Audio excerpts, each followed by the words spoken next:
चलिए आज से प्रारंभ कर रहे हैं, हम स्टार्ट कर रहे हैं भारतीय अर्थव्यवस्था का पीवाईक्यूज। ये पीवाईक्यूज क्यों, थोड़ा सा इसमें डिफरेंस, जो कुछ चीजें थी जिसको इम्प्रूव किया गया है पहले से। ठीक है। और 18 तक अभी मुझे जाना है इसमें। 20 अभी 2 साल का अभी और बचा हुआ है। आशा करता हूं कि आप लोग ने सब इसको एक बार एटलीस्ट रीडिंग ले लिया होगा। ठीक है। एंड ये आपको शेखर जी, आप आ गए हैं तो उनसे विशेष रूप से माफी मांगना चाहता हूं कि मैं वीडियो नहीं पोस्ट कर पाया बेसिकली सी सैट का। ठीक है। तो आज आफ्टर द क्लास मैं इसको पोस्ट कर दूंगा। और इकॉनमी को लेकर थोड़ा सा कुछ मैंने कुछ नई चीजों को इसमें शामिल किया है। उसको भी हम जरा सा देखेंगे जिससे कि आप लोगों को पढ़ने में और भी ये इजी वे में हो जाएगा। ठीक है। इकॉनमी, अगर अगर हम बात करें इकॉनमी एंड ज्योग्राफी, ये दुनिया का सबसे आसान विषय है और सबसे कठिन भी।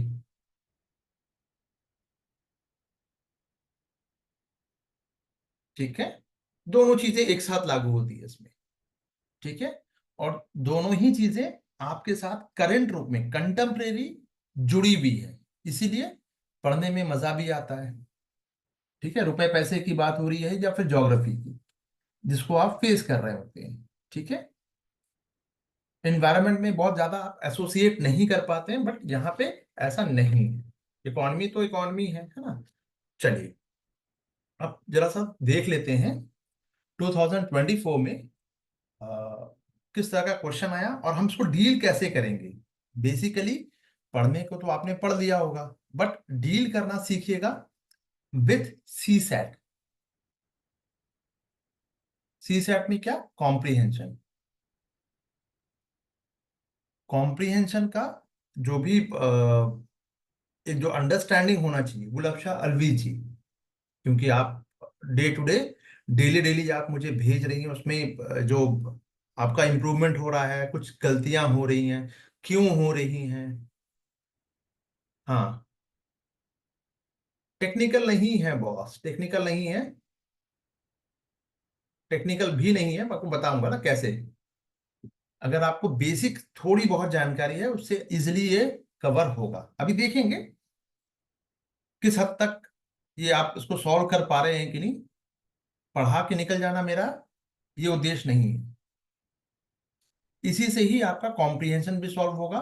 एक कॉम्प्रिहेंशन का मैंने आप लोगों को पीडीएफ शेयर किया है, हिंदी मीडियम में और इंग्लिश मीडियम में। ठीक है। सो उस आशा करता हूं कि वो भी पढ़ लिया होगा आप लोगों ने। तो उसमें इकोनॉमी से लेकर एनवायरनमेंट, फिलॉसफी, हिस्टोरिकल बैकग्राउंड और जो सिनेरियो है वो सारी चीजें रही होंगी, अगर आप लोगों ने देख लिया होगा अब तक तो। और डेट वाइज दिया गया था, उसको बनाने में भी टाइम लग गया था। ठीक है, नो इशू। चलिए अब थोड़ा सा ज्यादा टाइम हम नहीं ये करते हैं वेस्ट, और हम इस पे आते हैं टॉपिक पे। कथन है, देखिए कथन और कारण दिया गया है। कथन कारण में जैसा कि मैंने आप लोगों को पहले भी बताया, बिकॉज बीच में लगाना है, क्योंकि, है ना। ये तो याद होगा, कमेंट करके आगे बढ़ते रहिएगा। ठीक है। ताकि मुझे पता चलता रहे कि सभी को समझ में आ रहा है या फिर यूं ही टाइम पास हो रहा है। ठीक है। यदि संयुक्त राज्य अमेरिका यानी यूएसए अपने ऋण पर चूक जाता है, यानी यूएसए की गवर्नमेंट कोई ऋण को, कोई डेब्ट को, वो लोन को बोरो कर रहा है, और उसके बाद उसको जो अमेरिकी ट्रेजरी बॉन्ड धारक भुगतान प्राप्त करने के अपने दावों का प्रयोग नहीं कर पाएंगे। यानी कि अगर सरकार अपने ऋण को डिफॉल्ट हो जाती है, तो सरकार ने जो बॉन्ड बेच रखे हैं आम जनता को, या जो उसके खरीदार हैं, वो अपना पैसा इनसे नहीं ले पाएंगे। क्या ये बात सही हो सकती है। जैसे कि अब यूएसए छोड़ो, मैं आम आपकी बात करता हूं। आपने एक एफडी ले लिया, चलो यहाँ ट्रेजरी बॉन्ड धारक है, लेकिन हम नॉर्मली सेंस में समझते हैं। आपने एक एफडी लिया, तो क्या ये एफडी 5 साल बाद मेच्योर होना है, आफ्टर 5 ईयर ये मेच्योर हो जाएगा। लेकिन बैंक जो है वो डूब गई है, तो क्या आपका पैसा, अब आप दावा नहीं कर पाएगा कि सर ये जो 5 साल बाद हमारा जो होना है, ये पैसा अब ये देने से इनकार कर सकता है क्या? जवाब है नहीं, इसके लिए कोर्ट जाया जाएगा। ऑब्वियस सी बात है ना। चलिए, और यूएसए सरकार का ऋण किसी भी ठोस संपत्ति द्वारा समर्थित नहीं है, बल्कि केवल सरकार के विश्वास और द्वारा समर्थित होता है। अब देखिए, यूएस सरकार की बात हो या भारतीय सरकार की बात हो, जब भी हम लोग क्यों कहते हैं कि भैया गवर्नमेंट सेक्टर का अगर कोई कंपनी है उसमें पैसा लगाओ, पैसा कभी भी नहीं डूबेगा, वो गवर्नमेंट देख लेगी, है ना। एक पहले से विश्वास, ट्रस्ट बना रहता है कि गवर्नमेंट तो भैया गवर्नमेंट है। ठीक है, चलिए, गवर्नमेंट नहीं होता, गवर्नमेंट भी नहीं होता, गवर्नमेंट होता है, बट ठीक है, समझने के लिए आप समझ लीजिए इसको। चलिए, अब जरा से देख लेते हैं कि जो पहला कथन है वो क्यों गलत है। क्यों, बता चुका हूं मैं पहले ही। कानूनी अधिकार बिल्कुल होगा, कोर्ट जा सकते हैं भुगतान प्राप्त करने के लिए।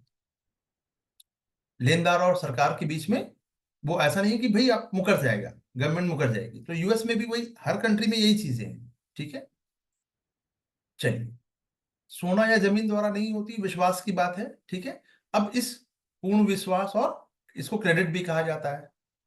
बहुत ही इजी क्वेश्चन था, लेकिन देखने में कितना टफ लग रहा था। अब ये तो कथन पहला गलत हो गया, दूसरा जो है वो सही हो गया। लेकिन अगर दोनों कथन सही है और व्याख्या कर रहा है या नहीं कर रहा है, इसकी जांच कैसे करेंगे? कमेंट करके बताइए।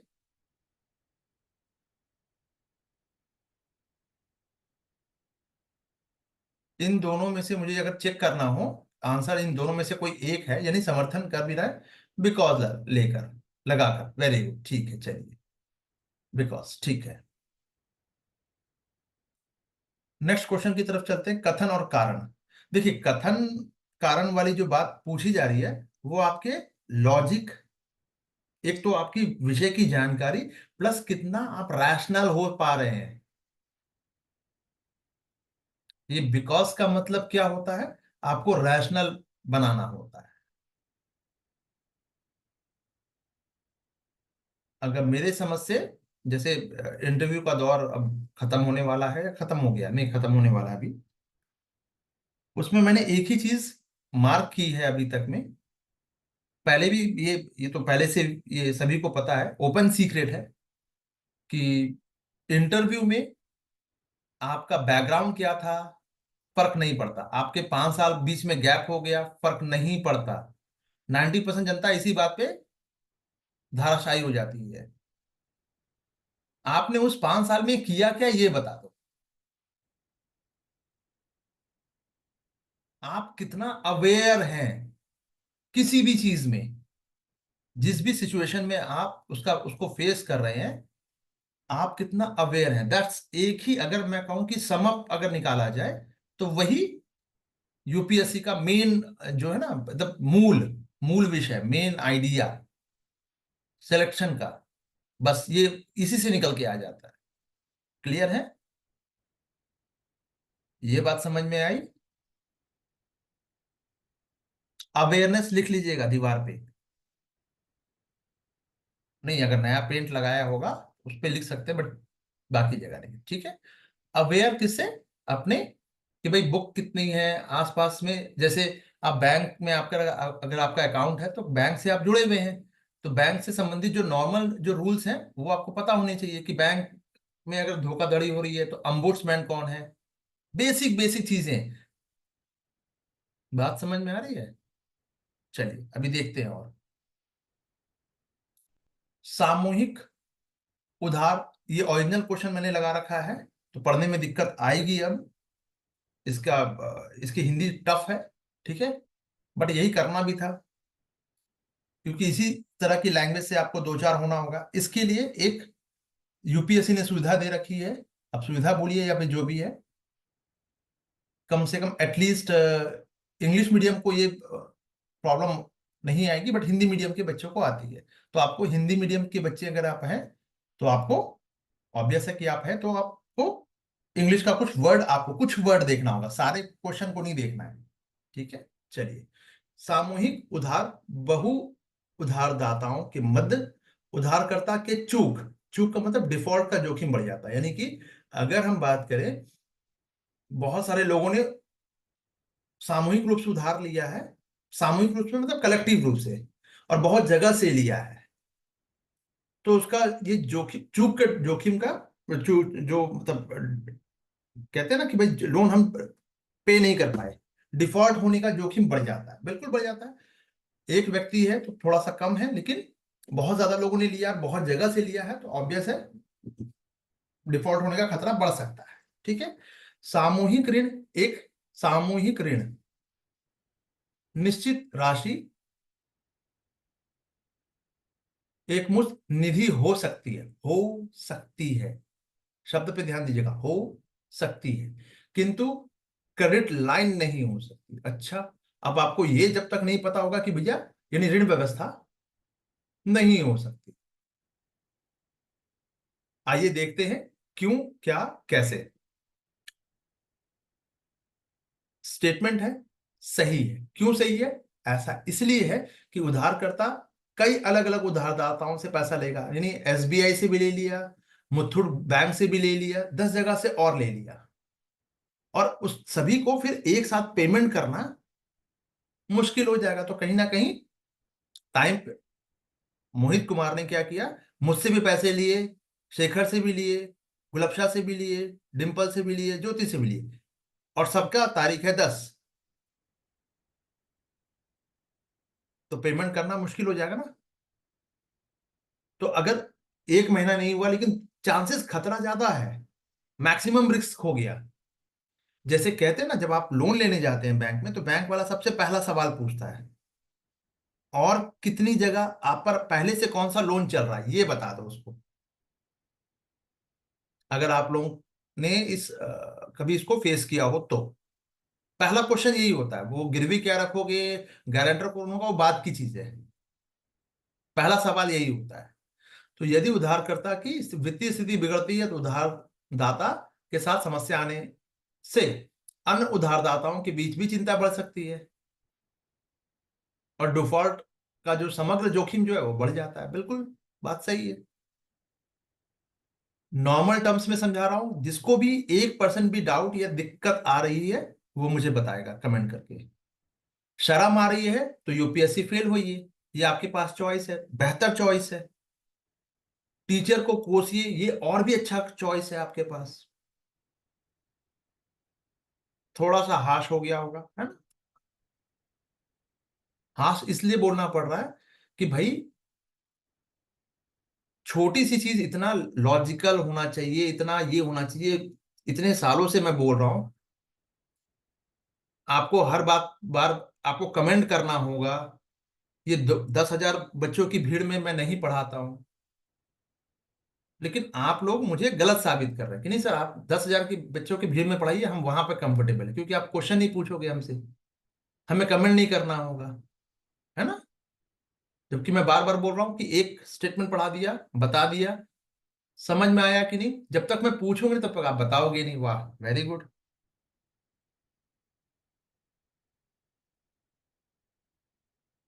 ये खुद से होना चाहिए था, खुद से कमेंट करना, ये होना चाहिए, एक्टिव बने रहो। लेकिन नहीं नहीं नहीं नहीं, वो तो इसीलिए कहा ना कि भाई, चलिए। सामूहिक ऋण एक निश्चित राशि या एक मुश्त निधि हो सकती है, बिल्कुल सही बात है, लेकिन ऋण व्यवस्था नहीं हो सकती, क्रेडिट लाइन नहीं हो सकती, ये गलत है। क्यों गलत है? यानी syndicate loan, syndicate English terms है सामूहिक ऋण। ठीक है, निश्चित रूप से एक निश्चित राशि के रूप में दिया जा सकता है, बिल्कुल, 1 लाख रुपया हो, 10 लाख हो, 50 लाख हो, वट, लेकिन क्रेडिट लाइन की व्यवस्था के रूप में भी व्यवस्थित किया जा सकता है। एक गांव को हमने दिया, पूरे गांव को लोन दे दिया, ऐसे समझो। ये 10 लोगों की एक, अरे अगर ये नहीं समझ में आ रहा तो एसएसजी नाम सुना है? बैंक लोन देती है इसको, यस या नो? बिल्कुल देती है। तो 10 लोगों के ग्रुप को दे रही है, तो क्रेडिट लाइन में उधारकर्ता को क्या होता है, निश्चित सीमा तक धन निकालने की अनुमति होती है, और उस निकाली गई राशि पर ब्याज भी देना होता है। क्रेडिट कार्ड हो गया, यानी एसएसजी के नाम पे ही क्रेडिट कार्ड इशू हो गया, यानी कि एक ऑर्गेनाइजेशन 10 लोगों का बना दिया गया, महिलाएं उससे ले सकती, 70% 80% महिलाएं हैं उसमें। तो सिंडिकेट लोन इस तरह की व्यवस्था आम है, किसी बड़ी परियोजना के लिए भी हो सकता है, छोटी परियोजना के लिए भी हो सकता है। लाइन ऑफ क्रेडिट का मतलब कि आपको एक क्रेडिट कार्ड दे दिया गया, ऐसे समझो, जिससे कि आपके पास तत्काल पेमेंट की, अगर आपको कहीं पे पेमेंट करना है और आपकी सैलरी बाद में आएगी या आपके पास पैसे बाद में आएंगे, तो फिलहाल के लिए आप ये पैसे की व्यवस्था हो गई। बात समझ में आई? क्लियर है?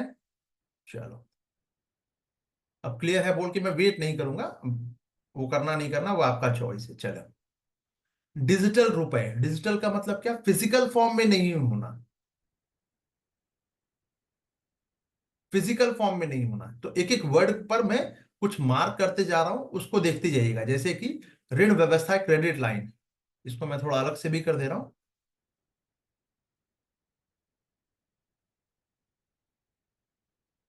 और कुछ चीजें बताऊंगा जिससे कि अभी अब मैंने जैसे कहा है आप लोगों से कि कॉम्प्रिहेंशन में ये अंडरस्टैंडिंग जो है वो डेवलप होगी। कैसे होगी ये भी अभी देखेंगे, है ना। चलिए, डिजिटल रुपया क्या है भाई, फिजिकल फॉर्म में नहीं है, लेकिन अगर इंडियन करेंसी आ गई है, ठीक है, या भारतीय आरबीआई द्वारा, पहले से समझिएगा, डिजिटल रुपए पर बात करनी है, विचार करना है, बात नहीं करनी, विचार करना है। आरबीआई द्वारा अपनी मौद्रिक नीति के अनुरूप जारी की गई एक राष्ट्रीय यानी सॉवरेन मुद्रा है। सॉवरेन का मतलब क्या होता है, हमसे ऊपर कोई नहीं। जैसे कि हालांकि एब्सोल्यूट सॉवरेन तो दुनिया में इस धरती पर कोई है नहीं, ठीक है, अगर आइडियलिस्टिक बात करें, लेकिन एक राष्ट्र के रूप में कि क्या पॉलिसी होनी चाहिए नहीं होनी चाहिए, उसके लिए यानी पॉलिसी क्या बनेगी कैसे बनेगी, ये तय करने का काम सरकार का होगा, ठीक है। हमें अमेरिका को सपोर्ट करना है या इजराइल को करना है या हमास को करना है, ये सरकार का काम है, और इसके लिए हम किसी दबाव में नहीं आ सकते। दबाव में आ गए तो ये भी चुनाव हमारा ही होगा, हमारी हमारा डिसीजन होगा, है ना।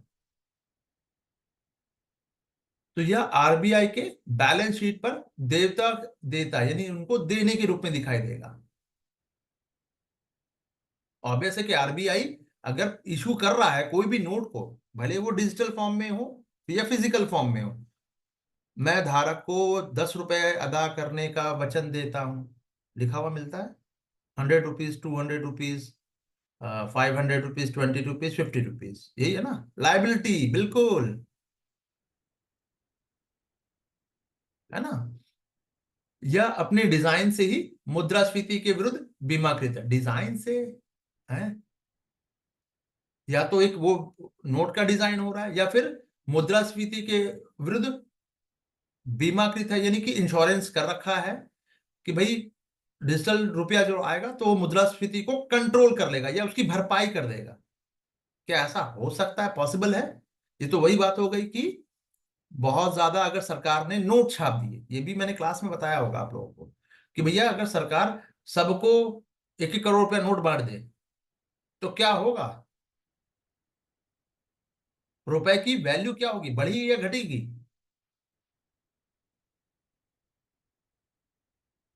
अगर सरकार ने मान लीजिए 140 करोड़ लोगों को, डिक्रीज होगी, सरकार ने 140 करोड़ लोगों को सबको 1-1 करोड़ रुपया बांट दिया, तो 1-1 करोड़ की वैल्यू ही खत्म हो गई।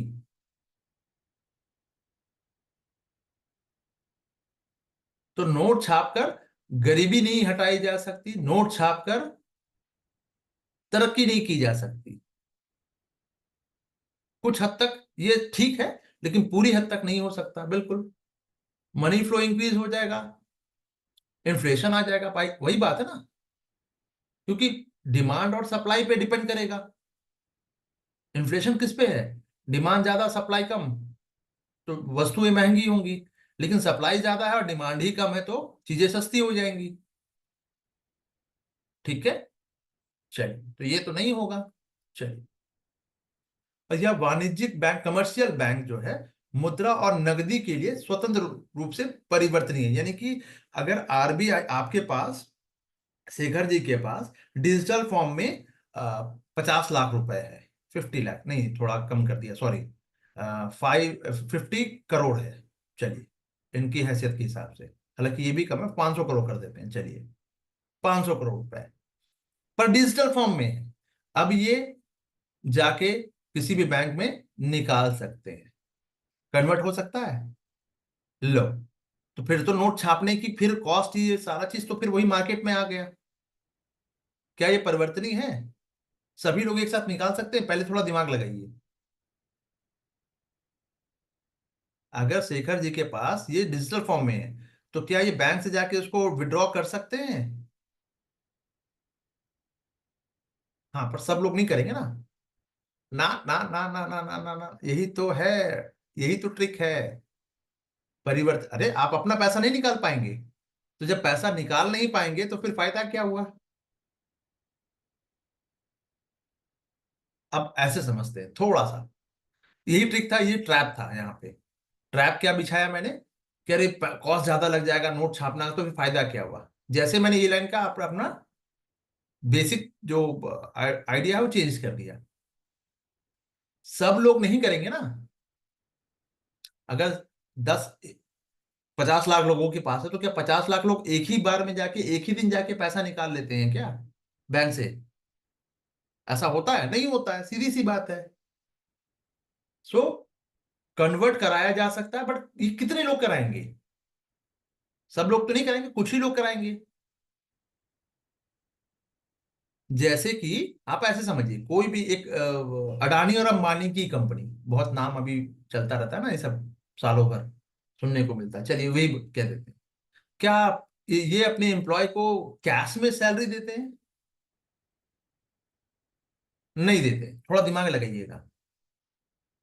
क्या किसी शॉप पे, मोहित कुमार, सभी लोग कैश में आपको सेल, खरीद और फरोख्त करते हैं अभी फिलहाल? नहीं। तो कुछ लोग कैश में दे रहे हैं, कुछ लोग ऑनलाइन पेमेंट कर रहे हैं, तो पैसा तो आ रहा है। तो क्या सभी सभी अकाउंट को एक बार में आप क्या विड्रॉ करते हैं अपने बैंक से? नहीं, कुछ करते हैं, कुछ नहीं करते हैं। तो कमर्शियल बैंक मुद्रा और नकदी के लिए स्वतंत्र रूप से इसमें परिवर्तन, कन्वर्ट किया जा सकता है। जवाब है यस। ठीक है, चलिए सरल भाषा में देख लें जिसको थोड़ा सा और। तो भारत का सबसे बड़ा बैंक आरबीआई है, एसबीआई नहीं है बॉस, विशु पांडे, ठीक है। तो नियम बनाएगा, बैंकों का बैंक है ना। तो ये इसे उसी तरह से माना जाए जैसे नोट और सिक्के, आरबीआई अपनी नीति के अनुसार ही इसको कंट्रोल करेगा। सॉवरेन मुद्रा का मतलब है कि ये देश की आधिकारिक मुद्रा है। ये देखो, प्री में पूछ लेगा कि सॉवरेन मुद्रा मुद्रा का मतलब क्या है, यानी ऑफिशियल है बॉस, इसको लेने से इनकार नहीं कर सकते आप। क्यों सही है ये? तो आरबीआई की आधिकारिक मुद्रा है, और यह फिएट करेंसी, यानी हमारे सामान्य नोट और सिक्के के बराबर है फिएट करेंसी। फिएट करेंसी पकड़ के चलो। बस इतना ही करना है आपको।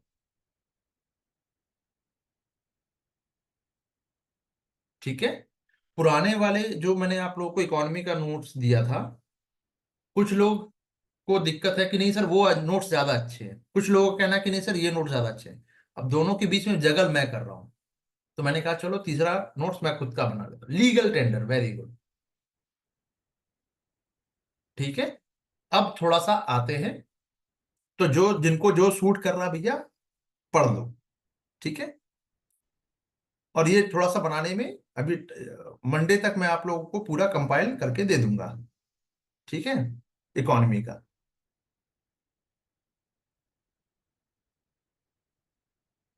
11 से पढ़ना स्टार्ट करोगे, मैंने क्या कहा था, 11 से।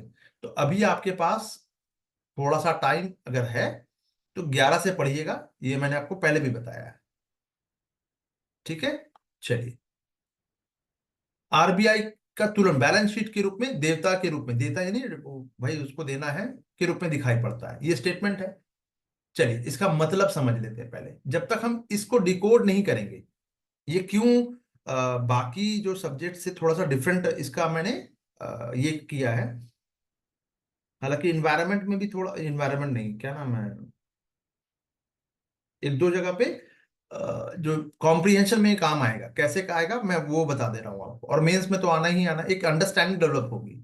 क्योंकि जब तक आप इसको डिकोड नहीं करोगे, यूपीएससी में कॉम्प्रिहेंशन और सी सेट में कॉम्प्रिहेंशन एंड मेंस के जीएस का जो इथिक्स पेपर है उसमें थोड़ा सा समझने में दिक्कत होगी, डिसीजन मेकिंग में। ठीक है, वहां भी सी सेट इथिक्स के पेपर में भी आप मेंस में देखोगे, अगर आप लोगों ने तो कभी कभी लिखा भी होगा गलती से एक आध बार, या कुछ लोगों ने तो लिखा है प्रॉपर, मयंक एंड गुलाबशाह जी ने, तो आपको मल्टीपल स्टेक होल्डर ढूंढने पड़ते हैं, राइट? याद आया कुछ? मल्टीपल डायमेंशन ढूंढने पड़ते हैं, यूपीएससी साफ साफ कह रहा है अपने कॉम्बिनेशन में, भैया ढूंढो, निकालो। और आपका सारा तेल निकल जाता है उसी को, सारा मेहनत सोचने में कि यार और कौन कौन से स्टेक होल्डर हो सकते हैं। जिस आपने मान लीजिए कि 5 होने चाहिए और आपने 3 ही लिखा है, तो नंबर भी 3 का ही मिलेगा, 2 नंबर तो, 2 पॉइंट्स तो आपके वैसे ही गए। इसीलिए सेकंड पेपर इतना चैलेंजिंग हो जाता है, क्योंकि फिक्स फॉर्मेट नहीं है ना उसका, ये आपको अपने दिमाग से लिखना है, स्पॉन्टेनियस लिखना है ना? उसी की तैयारी होगी। चलिए वापस आते हैं। तो ये सब बताने का मेरा मतलब ये है कि कोई भी तैयारी अलग रूप में नहीं है कि भैया आज हम आम खा लेंगे कल इमली चाट लेंगे, ऐसा नहीं होता। कॉम्बिनेशन आपको बैलेंस बना के चलना पड़ेगा। चलिए, ये इसका मतलब क्या है?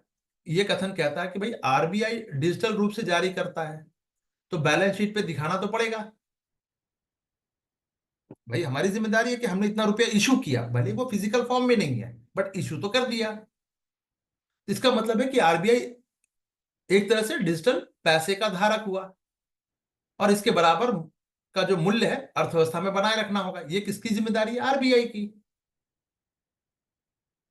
तो बैलेंस शीट पर, यानी उसका जो लेखा है, उसका जो अकाउंट है कि भैया इतना रुपए इशू हुआ है, मान लो 100 करोड़ किया गया इशू, तो हर बैंक को उसके साइज के हिसाब से डिस्ट्रीब्यूट कर दिया गया। अच्छा, अब अगर मैं आपसे ये पूछूं कि डिजिटल फॉर्म में अगर हम पैसे को, अगर आरबीआई कर रही है, तो इसका बेनिफिट क्या है?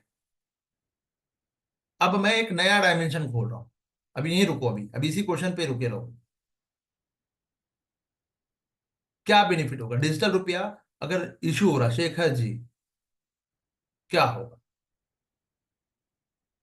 नोट प्रिंटिंग का खर्चा बचेगा, वेरी गुड। और सिक्योरिटी पर थोड़ा कम लगेगा, ठीक है। और चलो मैंने ये भी कह दिया, पेपर, क्योंकि पेपर बाहर से आता है भाई, पेपर इंडिया में तो होता नहीं।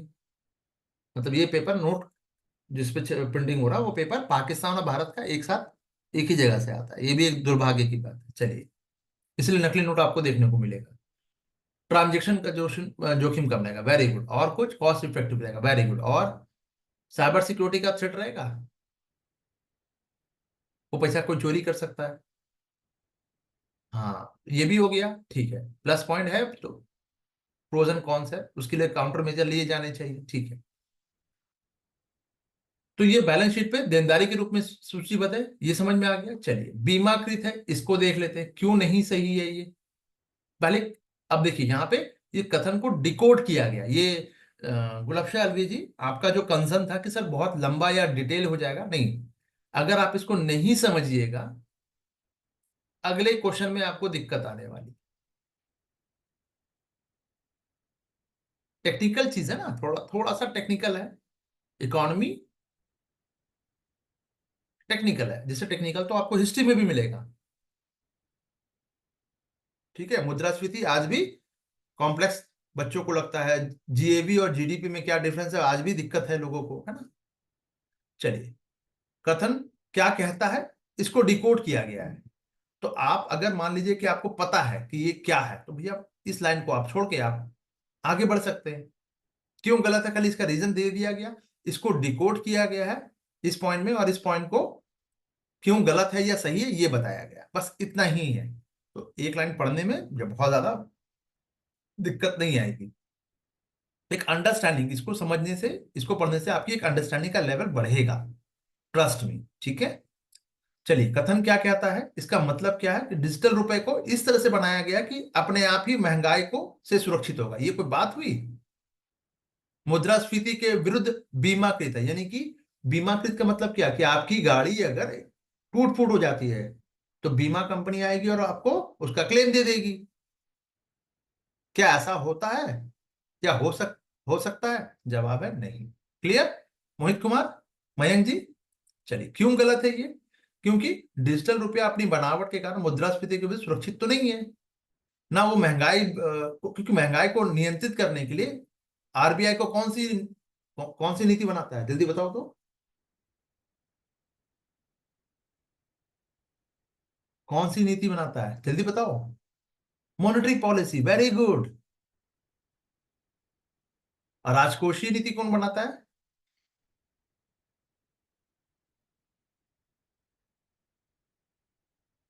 राजकोषीय नीति कौन बनाता है? Government, very good.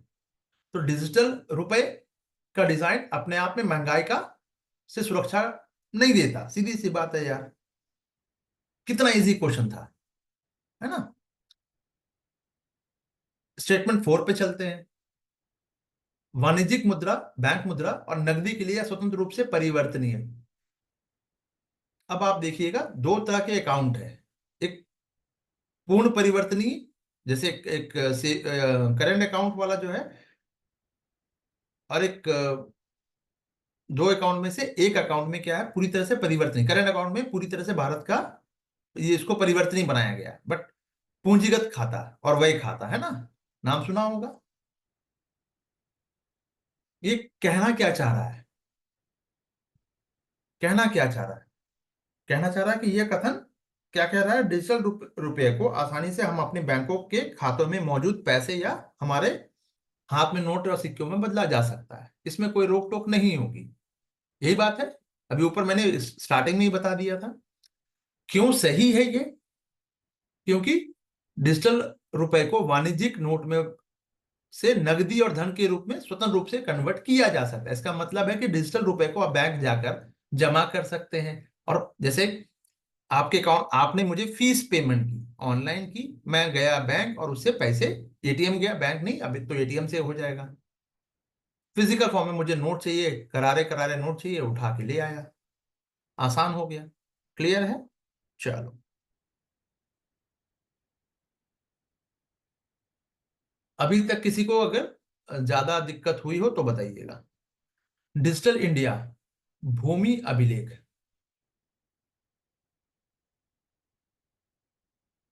वक्फ पे भी अभी कुछ आया है सुप्रीम कोर्ट, खैर वो अभी यूपीएससी नहीं पूछेगा, अभी क्या है वो देख लो। वक्फ का नाम मैंने इसलिए लिया यहाँ पे कि वहां भी जितनी भी लैंड है सबको डिजिटल रिकॉर्ड रखना अनिवार्य हो रहा है। रिकॉर्ड रखने की बात, अगर आप इस लैंड के ओनर है या फिर आप इसको आपके अंडर में है, तो कम से कम रिकॉर्ड होना चाहिए, रिकॉर्ड में दर्ज कराइए जाके, सीधी सी बात है। ठीक है, तो आधुनिकीकरण कार्यक्रम के अंतर्गत भारत की ये बहुत महत्वाकांक्षी योजना है, और गांव के गांव, मैंने आप लोगों को करंट अफेयर में भी बताया है कि गांव के गांव में जो डिस्प्यूट, मैक्सिमम जो डिस्प्यूट होता है वो लैंड का ही डिस्प्यूट होता है, 80% तो मान के चलो। ठीक है, कि एक मेरी 1 बीघा जमीन जो है शेखर जी ने दबोच रखी है, बाहुबली है इसीलिए, तो ये डिस्प्यूट है नहीं है, क्या है ना, ऐसा कुछ। तो शेखर जी कहेंगे नहीं नहीं सर, मेरे पास ये देखिए पेपर है, ये अभिषेक सर झूठ बोल रहे हैं। क्लियर? खत्म हो गई बात। तो लैंड रिकॉर्ड में ये दर्ज होना चाहिए। बहुत अच्छी योजना थी, बताया मैंने आपको। तो इस योजना के क्रियान्वयन के लिए केंद्र सरकार 100% वित्त पोषण फंड कर रही है। बिल्कुल सही बात। इस योजना के अंतर्गत कैडेस्ट्रल यानी भू संपत्ति का एक मैप डिजिटल फॉर्म में बना दिया जाएगा। जैसे कि पटवारी के पास आज भी ये सब नक्शा वगैरह जो होता है कि इसके पास में लैंडमार्क बता दिया गया, ये सारी चीजें होती हैं।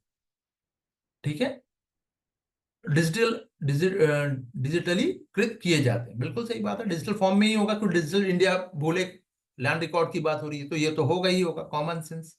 ठीक है, और स्थानीय भाषा में उपलब्ध कराकर, यानी कि अब केंद्र सरकार है, अब उसने अंग्रेजी में करा दिया और मैं जानता हूं तेलुगु, मैं जानता हूं मलयालम सिर्फ, तो मेरे लिए तो किसी काम की नहीं है। तो इसलिए स्थानीय भाषा में इसको उपलब्ध करा के इस रिकॉर्ड को भारतीय संविधान द्वारा किसी भी भाषा में, मान्यता प्राप्त किसी भाषा में लिपांतरित करने की पहल की गई। लिपांतरित मतलब कि ट्रांसलेट करने की पहल की गई। अब ये वर्ड नहीं समझ में आ रहा तो आप इंग्लिश में देख सकते हैं, बट इसका सेंस समझ में आ जा रहा है। ठीक है, क्लियर है। बिल्कुल सही बात। दिल्ली में देखिए, अब मुझे बताइएगा आप लोग, क्या मुझे इस लाइन को पढ़ने की आवश्यकता है?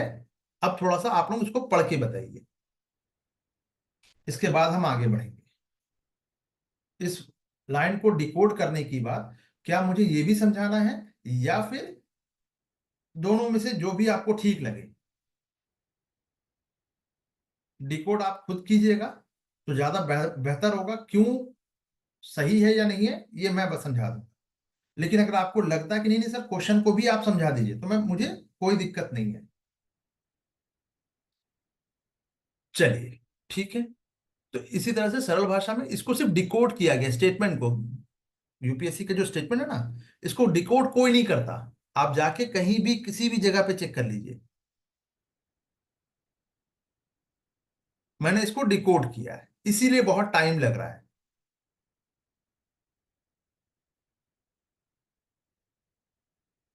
रिटर्न फॉर्म में दिया समझाने को, तो ऐसा नहीं है कि बहुत सारे यूट्यूब चैनल में भी लोग समझा ही रहे हैं, लेकिन डिकोड वो आपके माइंड में सेव नहीं रहेगा। यहाँ रिटर्न फॉर्म में है तो सेव रहेगा। ठीक है, बस फर्क इतना सा ही है। और जब तक ये अंडरस्टैंडिंग यूपीएससी के स्टेटमेंट को अगर आप समझने की एक वो नहीं रख सकते, तब तक ये दिक्कतें बनी रहेंगी। ठीक है, चलिए आगे बढ़ते हैं। ऐसे 10,000 और तरीके हो सकते हैं पढ़ने के, समझने के। मुझे ये तरीका थोड़ा सा ठीक लगा मेरे पॉइंट ऑफ व्यू से, मैं आपको बता रहा हूँ। ठीक है, पर मैं ये दावा बिल्कुल नहीं कर रहा कि दुनिया का सर्वश्रेष्ठ तरीका यही है, ऐसा बिल्कुल नहीं है। जी शेखर जी।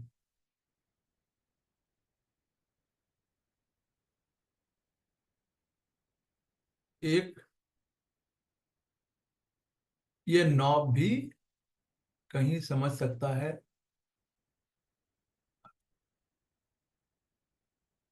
अगर, ठीक है, बिल्कुल ठीक है। चलिए, नहीं तो अगर कुछ कुछ लोगों का को मन में सवाल आ रहा होगा इतना टाइम क्यों ले रहे हैं सर, तो भाई टाइम इसलिए लग रहा है कि ये मेरे दिमाग में भी पहली बार आया है। और ये कॉम्प्रिहेंशन को जब मैं गुलफ्शा जी को बता रहा था, तब मेरे दिमाग में आया कि इसको डिकोड करने की आवश्यकता होगी, क्योंकि बच्चे यहाँ पे उनको प्रॉब्लम आ रही है, वो डिकोड नहीं कर पा रहे हैं। ठीक है, तो ये इसका रीजन है। ठीक है, चलिए, तो मैं सिर्फ इसको डिकोड नहीं कर रहा हूं, बस इसी को बहुत इजी है। स्पष्टीकरण के तौर पे अगर हम देखें तो ये जो योजना है केंद्र की योजना है, 1 अप्रैल 2016 से स्टार्ट हुई थी, 100% फंडेड है। ठीक है, सही है। भूमि संपत्ति डिजिटल डिजिटल फॉर्म में रहेगा, शामिल किया गया, इसलिए ये कथन भी सही है। और तीसरा लाइन कि ये सब 8 शेड्यूल जो है आपका, उसमें जो 22 भाषा है, 22 ही है, 24 नहीं है। ठीक है, तो सरकारी भाषाओं जो बाधाओं को दूर करने के लिए काम कर रही है। ठीक है, ठीक है, चलिए, कथन पे विचार करना है। भारत में गैर बैंकिंग वित्तीय कंपनियां, यानी कि कमर्शियल बैंक नहीं, मोहित कुमार, एनबीएफसी मतलब मुथूट ग्रुप समझ लो। एक एग्जाम्पल के लिए बता रहा हूं, और भी जो जो नॉन बैंकिंग का मतलब क्या हुआ, जो ब्याज देगा, सेविंग अकाउंट खोल रखिएगा, वो सब चीजें होती है इसमें, आपको वो सब करने की जरूरत नहीं है। यानी इस बैंक को ये सब काम नहीं करने होते हैं, ठीक है। लेकिन ये उधार दे सकती है, आप अकाउंट, सेविंग अकाउंट नहीं खोल सकते, ठीक है। भारत में गैर बैंकिंग वित्तीय कंपनियां भारतीय रिजर्व बैंक आरबीआई की चल निधि समायोजन सुविधा विंडो का लाभ उठा सकती है। ये सवाल है कि क्या, अब चलिए, अब मैं आपको नॉन बैंकिंग फाइनेंशियल जो कंपनी है, क्या ये आरबीआई की इस स्कीम का लाभ उठा सकती है, ये पूछा गया है। ये इसने कहा उठा सकती है, तो क्या ये सही है गलत है वो देखेंगे, ठीक है। दूसरा, भारत में विदेशी संस्थागत निवेश गवर्नमेंट सरकारी प्रतिभूति गवर्नमेंट सेक्टर के धारक बन सकते हैं। भारत में विदेशी से यानी एफडी एफआईआई जो हो गया, संस्थागत निवेशक, भारत से बाहर जो लोग हैं या कंपनी है कोई, क्या वो गवर्नमेंट के सिक्योरिटीज को खरीद सकते हैं, उसमें वो पार्टिसिपेट कर सकते हैं, पार्ट बन सकते हैं, सवाल ये है, स्टेटमेंट, ठीक है, इसको देखेंगे। और भारत में शेयर बाजार यानी स्टॉक एक्सचेंज ऋणों के लिए पृथक व्यापारिक मंच यानी ट्रेडिंग प्लेटफॉर्म प्रदान कर सकते हैं। ऋण के लिए ध्यान दीजिएगा, शेयर ऋण की बात हो रही है, शेयर बाजार ऋणों के लिए, ऋण लेने के लिए एक अलग से ट्रेडिंग प्लेटफॉर्म बना दिया गया। इसको थोड़ा सा मैं और डिकोड करूंगा अभी, ठीक है। चलिए, तो लेन देन लोन आप ऐसे समझिएगा, सिंगल विंडो का मतलब यहां पे क्या बोल रहा है, लोन लेने वाली कंपनियां कर सकती है कि नहीं, तो ये आरबीआई की एक खास सुविधा का इस्तेमाल कर सकती है, इसी को कहते हैं चल निधि समायोजन योजना, ठीक है। यानी इसका क्या मतलब है, इसका मतलब ये है कि यह सुविधा बैंकों को रोजमर्रा की जरूरतों को आसानी से पैसा जमा करने के लिए में मदद कर सकती है, ठीक है। तो कथन सही नहीं है, क्यों नहीं है, क्योंकि यह सुविधा बैंकों के लिए है, कमर्शियल बैंक के लिए है, एनबीएफसी के लिए नहीं है। और ये एनबीएफसी बैंक नहीं है, बैंक का स्टेटस नहीं रखते, क्योंकि आरबीआई जो है बैंकों का बैंक है भैया, है ना। चलो, तो कुछ रूल एनबीएफसी पे भी लागू होगा, ऐसा नहीं कि कंट्रोल फुल्ली कंट्रोल वो स्वतंत्र होते हैं, ऐसा नहीं है। कंट्रोल तो आरबीआई का ही रहेगा, लेकिन कुछ हद तक कुछ मामलों में ये स्वतंत्र रूप से काम करेंगे, ठीक है। उसकी गाइडलाइन, चलिए, तो सही नहीं क्यों है, क्योंकि ये सिर्फ उनके मुख्य रूप से बैंकों के लिए है, एनबीएफसी बैंक का स्टेटस नहीं रखते, ऐसे समझ लो, तो इसीलिए सुविधा का लाभ वो नहीं उठा पाएंगे। सेकंड कहता है कि जैसे मैंने ऊपर ही समझा दिया आपको कि एफआईआई जो संस्थागत निवेशक है बाहर बैठे हैं, क्या वो गवर्नमेंट जो सिक्योरिटीज को परचेज कर सकते हैं, धारक होल्ड कर सकते हैं या खरीद कर अपने पास रख सकते हैं, जवाब है यस, रख सकते हैं, मालिक भी बन सकते हैं, लेकिन परसेंटेज वाइज है बॉस, कि भाई गवर्नमेंट का स्टेक है तो 51% गवर्नमेंट करेगा, 2% तुम रख लो, 5% कोई और रख ले, शेखर जी 10% रख ले, कोई दिक्कत नहीं है, ठीक है। तो पोर्टफोलियो निवेशक, विदेशी पोर्टफोलियो निवेशक को सरकारी प्रतिभूतियों प्रतिभूतियों में निवेश करने की अनुमति है, हालांकि कुछ लिमिटेशन भी है, 100% आप नहीं खरीद सकते। कोई कंपनी अगर खोली जा रही है भारत में और कहा गया है कि भाई वो उसका मालिक जो आप पैसा लगाइएगा वो भारतीय होना चाहिए, और वो भारतीय यानी शेखर जी जो है वो अमेरिका में बैठे हुए हैं, यूएसए में बैठे हैं, पर शेखर जी के पास पैसे उतने नहीं हैं, तो क्या करेंगे शेखर जी, इसका तोड़ क्या निकलेगा कि भैया एक पार्टनर इन्होंने बना लिया अपना, एक अमेरिकन, अब पैसा लगा सकते हैं, लेकिन मालिक हमेशा शेखर जी ही रहेंगे, ठीक है। चलिए, ये एक अलग से लाइन मैंने बताई है, इससे कोई इसका लेना देना नहीं था, ये भी समझिएगा, थोड़ा सा पेरिफेरल को मैंने और एक्सटेंड कर दिया था। चलिए, अब आते हैं भारत में शेयर बाजार, शेयर बाजार जो है ऋणों के लिए अलग से एक ट्रेडिंग प्लेटफॉर्म बना सकते हैं, कोई नहीं, कौन बनाने की बात हो रही है, शेयर बाजार जो है ऋण के लिए एक अलग से एक बना दो यार, ट्रेडिंग करो कि उसमें ऋण किसको कितना ऋण चाहिए नहीं चाहिए, एक प्लेटफॉर्म बन जाएगा। क्या बनाया जा सकता है, तो बिल कथन कहता, कहने का मतलब क्या, शेयर बाजार ये national stock exchange, Bombay stock exchange, है ना, लोगों को आपस में ऋण यानी लोन लेने बेचने के लिए एक अलग तरह से प्लेटफॉर्म दे सकते हैं, जैसे कि शेयर के लिए होता है, बिल्कुल कर सकते हैं। 18 में हुआ भी है, क्रेडिट ट्रेडिंग प्लेटफॉर्म शुरू किया गया 2018 में ही, जो खुदरा निवेशकों को कॉर्पोरेट बॉन्ड में निवेश करने का अवसर प्रदान कर रहा है। अगर इतना ही अगर आप ढंग से डिकोड करके चले गए, नया एक वर्ड भी नहीं पढ़ा, तो भी 20 में से 10 क्वेश्चन की गारंटी मैं आज और अभी ले रहा हूं, रिकॉर्डिंग में कह रहा हूं।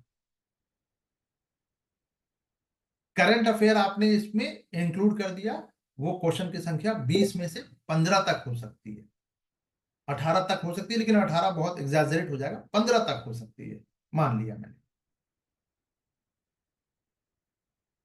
तो हर क्वेश्चन, हर सब्जेक्ट में 5 से 7 क्वेश्चन आपको ऐसे मिलेंगे जो डुएबल नहीं है, मैं ये मान के चलता हूँ। होते हैं बहुत सारे लोगों के लिए, बट सबके लिए नहीं होते। तो मैं, चूंकि प्रीलिम्स जस्ट क्वालिफाई करना है, इसके लिए बता रहा हूँ, ठीक है।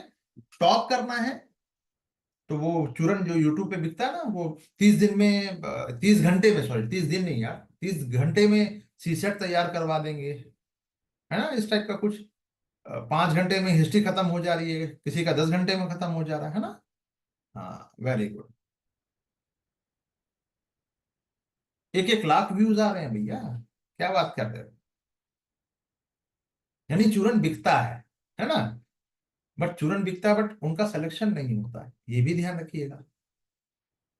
एक वीडियो मैंने आप लोगों को सर्कुलेट, मतलब ग्रुप में या पर्सनली सब लोगों को, सबको नहीं, ग्रुप में नहीं भेजा था, बट इंटरव्यू वाला कुछ किसी ने देखने की जहमत उठाई थी। जी शेखर जी, हाँ, कितने लोगों ने देखा था उस वीडियो को।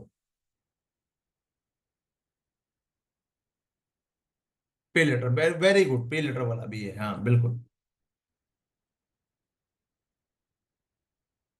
हाँ, तो क्या सीख मिल रही है कि पीवाईक्यू को डिकोड कर लो। ये बात मैं पिछले 6 साल से कह रहा हूं।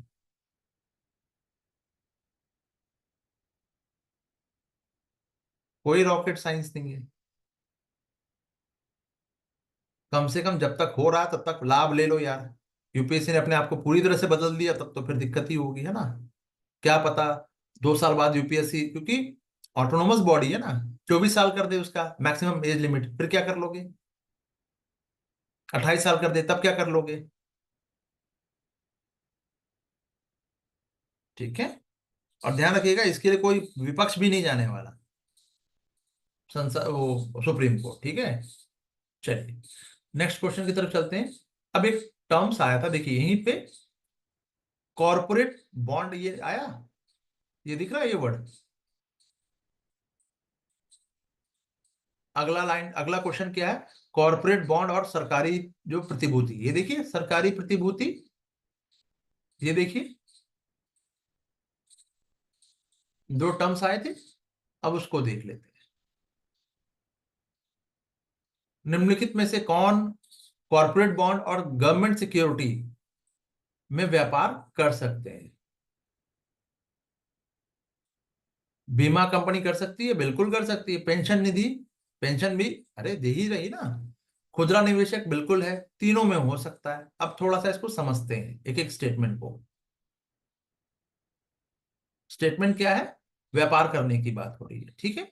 चलिए, कौन कर सकता है, बीमा कंपनियां कर सकती है। यानी बीमा कंपनी का मतलब क्या है कि प्रीमियम लेकर, है ना, जीवन या स्वास्थ्य संपत्ति की बीमा करती है। भैया आप मर गए तो आपकी गर्लफ्रेंड को पैसा दे दिया जाएगा, मोहित कुमार, ऐसा कुछ, या माता जी को दे दिया जाएगा, ऐसा कुछ, ठीक है। नहीं, गर्लफ्रेंड का मतलब जहां नॉमिनी में जिसका नाम होगा उसको मिलेगा। मुस्कुराने की जरूरत नहीं है ना। चलिए, कितना खुश हो रहे हैं, ओहो देखिए तो जो पैसा इकट्ठा होता है वो अलग अलग जगह पे निवेश करती हैं, ताकि उस पे इंटरेस्ट मिल सके, ब्याज मिल सके, और लोगों के दावों का भुगतान कर सके। बीमा का मतलब यही है। तो सरकारी बीमा कंपनी सरकारी गवर्नमेंट में भी पैसा लगा रही है, क्योंकि रिटर्न एकदम स्टेबल है, उनका पैसा डूबेगा नहीं। प्रीमियम ज्यादा के पास, मतलब क्योंकि उनके पास प्रीमियम के रूप में पैसा ज्यादा आ रहा है। अब इंफ्रास्ट्रक्चर, रियल एस्टेट से जुड़े बॉन्ड में भी निवेश करने की अनुमति मिल गई है। यानी एलआईसी हो या कोई और बीमा कंपनी है, कोई भी कंपनी हो, सबसे बड़ी तो एलआईसी है कंपनी, है ना, और सबसे सुरक्षित भी है। मैं तो ये कहता हूँ, पैसा भी आपको लेने देने में दिक्कत नहीं आएगी। ये मेरा पर्सनल जो है एक एक्सपीरियंस है ये यहाँ पे। बाकी जगह पे मैं सुनता हूँ कि प्राइवेट में इधर उधर घुमा दिया जाता है आपको, आपके पैसे, एक प्रीमियम अगर ये हो गया फंस जाता है पैसा। एलआईसी में ऐसा कुछ नहीं होता। तो इंफ्रास्ट्रक्चर, अब थर्ड पार्टी, चाहे वो लैपटॉप हो, फोन हो, उसमें भी बीमा इंश्योरेंस हो रहा है, हो रहा है ना। हाँ, तो ये बीमा कंपनियां सरकारी बॉन्ड और कॉर्पोरेट बॉन्ड दोनों में व्यापार कर सकती है। यानी कि पैसा लगा सकती है, व्यापार करने का मतलब उसमें पैसा लगाना। कोटक महिंद्रा और कुछ और जो प्राइवेट में है, बहुत सारे हैं, है ना। पेंशन की बात करें तो पेंशन का मतलब क्या भाई, जब मेरी जॉब का जो टेन्योर है वो खत्म हो जाए, 60 साल में का मैं हो जाऊं, तो रिटायरमेंट के बाद मुझे जो मैंने पैसे कटवाए हैं रिटायरमेंट तक के लिए जमा किया जाएगा, अलग अलग पैसा अलग अलग जगहों पे निवेश किया जाएगा, ताकि रिटायरमेंट के बाद लोगों की नियमित आय मिलती रहे। गवर्नमेंट करती है ऐसा, पेंशन निधि वही है ना, फंड। तो ये पैसा जो है, जो गवर्नमेंट रख रही है, जैसे कि एक गवर्नमेंट एम्प्लॉय की बात करें, या इसमें गैर सरकारी लोग भी आएंगे, ठीक है, जिनका जीपीएफ और पीपीएफ सब कटेगा, है ना। तो पेंशन निधियों को खास तौर पे कॉर्पोरेट बॉन्ड में निवेश करने की अनुमति है। अच्छी रेटिंग हो तो कर दीजिए, ठीक है। पेंशन फंड और भविष्य निधि जैसे संस्थानों में नियमों के तहत सरकारी बॉन्ड में निवेश करना जरूरी है। जैसे कि अब आपको एक कुछ चीजें बता देता हूं। गवर्नमेंट एम्प्लॉय को क्या करना होता है, पोस्टल लाइफ इंश्योरेंस लेना ही होता है। आप कहीं भी निवेश कर रहे हो नहीं कर रहे हो, क्या है सैलरी नहीं है, बट आपको, ये हर गवर्नमेंट एम्प्लॉय को पोस्टल लाइफ इंश्योरेंस लेना होता है, भले ही वो 500 रुपए का हो, हर महीना लेना पड़ेगा।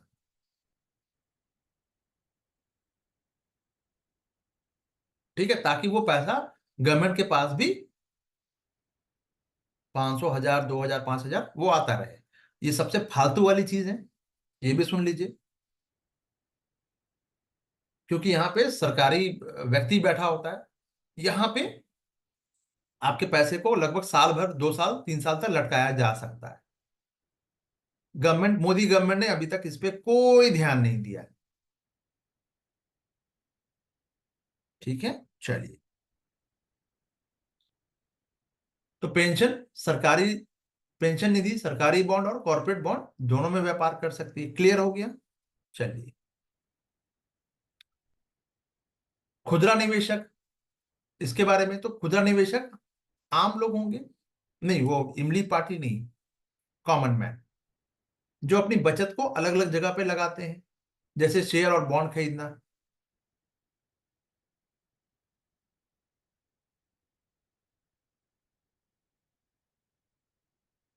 बॉस बिल्कुल सही बात है, बट मैंने किस पे, मेरी बात सुनिए, मैंने जो अभी इसकी मुखालफत की कि सबसे घटिया है, घटिया मतलब कि इम्प्लीमेंटेशन में स्कीम तो बहुत अच्छी है बॉस,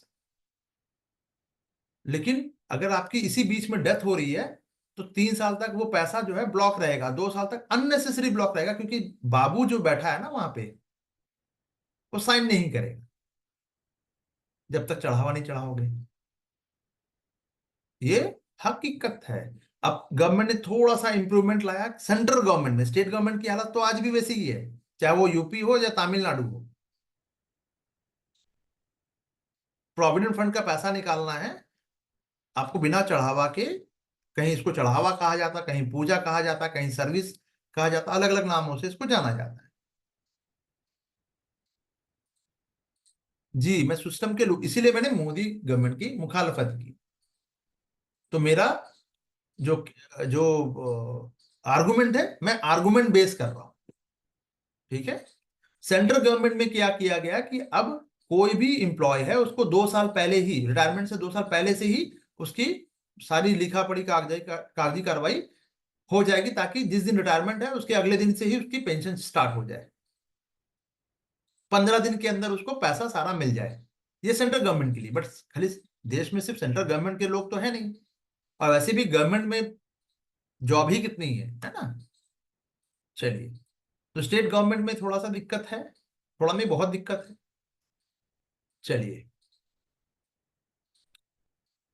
तो ये आम लोग जो पैसा लगा रहे हैं वो आरबीआई, आम लोग बैंक या आरबीआई के साथ, आरबीआई का मतलब यहाँ पे बैंक हो रही है, ठीक है ना, एक खास खाता खोलकर सरकारी बॉन्ड में निवेश कर सकते हैं।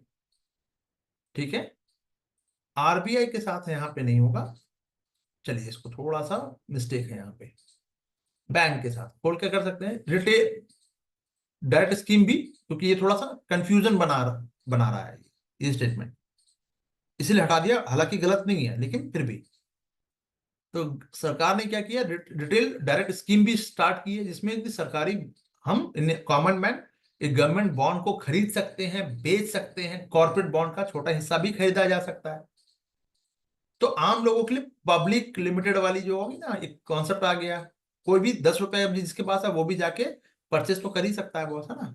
इसके लिए आपके आपके पास एक अलग से अकाउंट, डीमैट अकाउंट होना चाहिए, है ना। तो खुदरा निवेशक गवर्नमेंट बॉन्ड में और कॉर्पोरेट बॉन्ड में व्यापार कर सकते हैं, बिल्कुल फुटकर, कोई भी आदमी, जरूरी नहीं कि वो 10 लाख रुपए। तो एसआईपी एसआईपी जो लोग चिल्ला रहे हैं ना, नाम सुना होगा। हाँ, तो लाखों करोड़ बिना समझे लोगों का डूब रहा है। लोग यूट्यूब पे भी बता ज्ञान देने आ जाते हैं कि सर इसमें लगा दो पैसा, उसमें लगा दो, है ना। हाँ, और फिर एक बार में पैसा छू हो जाता है। वेरी गुड, अच्छी बात है। लेकिन अभी भी बहुत सारे लोग, देश का पैसा या शेयर मार्केट में पैसा डूबता है उठता है, वो ठीक है, इट्स अ पार्ट, ठीक है। लेकिन बहुत सारे लोग अभी भी शेयर बाजार से दूरी बनाए हुए हैं, तभी का पैसा इसमें नहीं लग सकता, ठीक है। लेकिन एक काला धन तो लग ही रहा है। चलिए, निम्नलिखित पर विचार करना है, करते हैं विचार। एक्सचेंज ट्रेड फंड, मोटर वाहन और मुद्रा की अदला बदली, एक्सचेंज की बात है। इसमें से वित्तीय लिखत यानी इंस्ट्रूमेंट किसे माना जाएगा। तो पहले तो हमें ये पता होना चाहिए कि यार इंस्ट्रूमेंट कौन है, कहते क्या है। वित्तीय लिखत का मतलब रिटर्न में देना, ठीक है। चलिए, इसको थोड़ा सा देख लेते हैं एक एक करके, अलग अलग से बताऊंगा तो उससे अच्छा कि एक बार में डायरेक्ट इसी पे आए। क्या कह रहा है भाई, इंस्ट्रूमेंट ये है कि नहीं। तो ईटीएफ जो है एक तरह का फंड होता है, जिसमें इस फंड में कई कंपनियों के शेयर और बॉन्ड भी शामिल होंगे। ये शेयर बाजार में एक शेयर की तरह इसको खरीदा और बेचा भी जा सकता है, यानी सेल और परचेज दोनों किया जाएगा।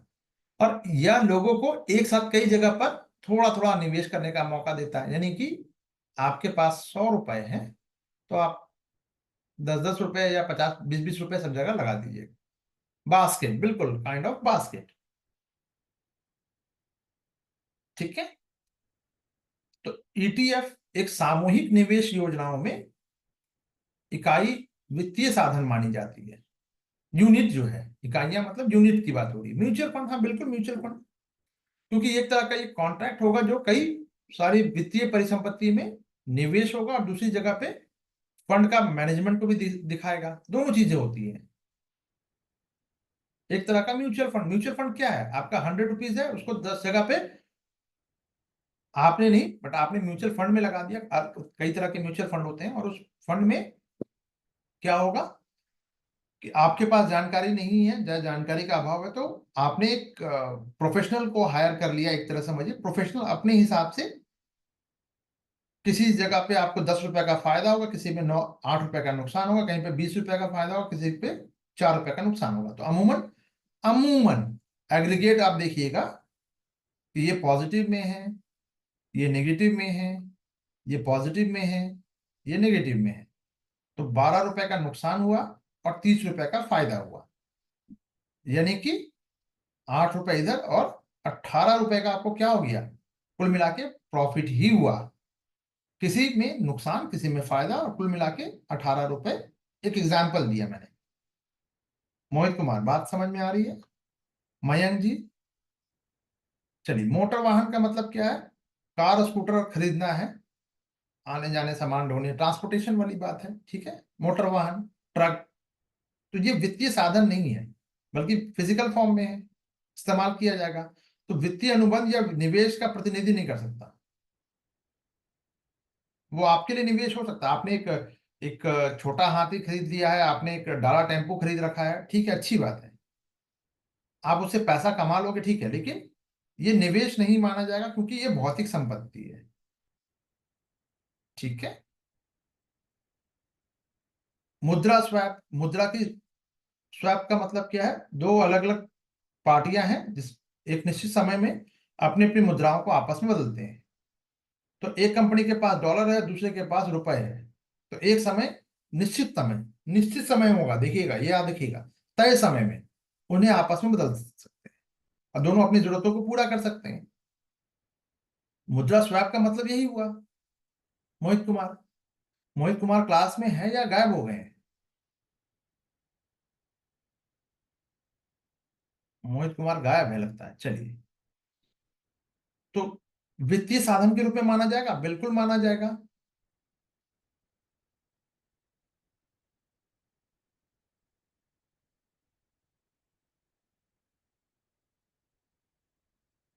नहीं नहीं नहीं नहीं नहीं, मेरी बात सुनिए। मैंने, म्यूचुअल फंड जो है व्यक्तिगत होता है बॉस, बिल्कुल ही होता है। हाँ हाँ, आप ऐसे समझ सकते हैं इसको, बिल्कुल। Like SDR but not SDR. ठीक है। हाँ, हम समझने के लिए ऐसे समझ सकते हैं, ठीक है। तो व्याख्या के अनुसार मुद्रा स्वैप क्या है? एक वित्तीय साधन है। क्यों है भैया? क्योंकि एक तरह का एक कॉन्ट्रैक्ट होता है, डेरिवेटिव कॉन्ट्रैक्ट। कौन सा कॉन्ट्रैक्ट होगा? डेरिवेटिव कॉन्ट्रैक्ट, जो दो पार्टियों के बीच वित्तीय दायित्वों और परिसंपत्तियों के आदान प्रदान को दर्शाता है। यानी कि, अब आप समझिए, आज इसको थोड़ा सा और इलैबोरेट करता हूं। आज 18 ऑफ अप्रैल है, 2025। ठीक है। डॉलर का भाव क्या है आज? यानी एक डॉलर बराबर कितना, कितना रुपए हम खर्च करेंगे कि हमें एक डॉलर मिल जाए? यही है। तो क्या ये डॉलर का भाव, मोहित कुमार डेली डेली एक ही जैसा रहने वाला है? मोहित कुमार गायब है। मयंक जी आप बताइए। ज्योति जी हैं क्लास में? हाँ हाँ हाँ, देखिए, डॉलर का, यस सर, मतलब है, डॉलर डेली सेम रेट पे मिलेगा? अच्छा, क्लास में है ज्योति, ओके। हाँ, रिप्लाई आप कर रही हैं ज्योति जी, आई। अब वो कह रही है नो सर, आई। अच्छा, उफ, कंफ्यूजन बहुत ज्यादा हो जाता है, चलिए।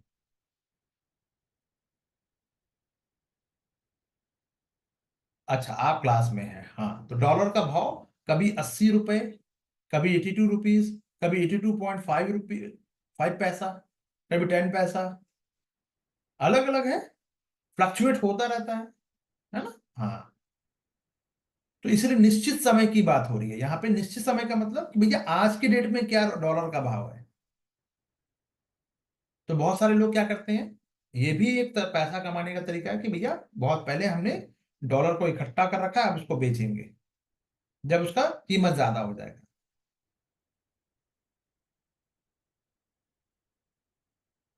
जी जी जी।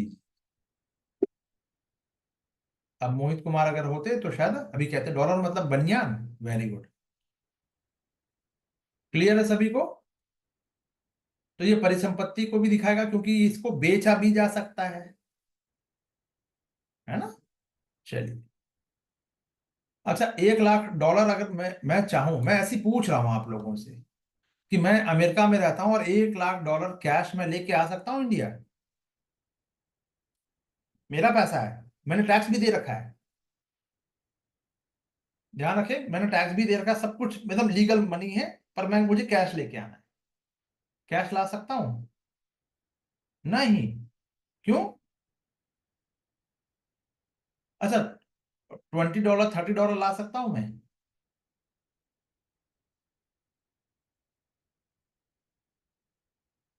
अरे लीगल टेंडर छोड़ो, ला सकता हूं कि नहीं ये पूछ रहा हूं प्रभु। अरे अरे आप तो ज्यादा सोच गए।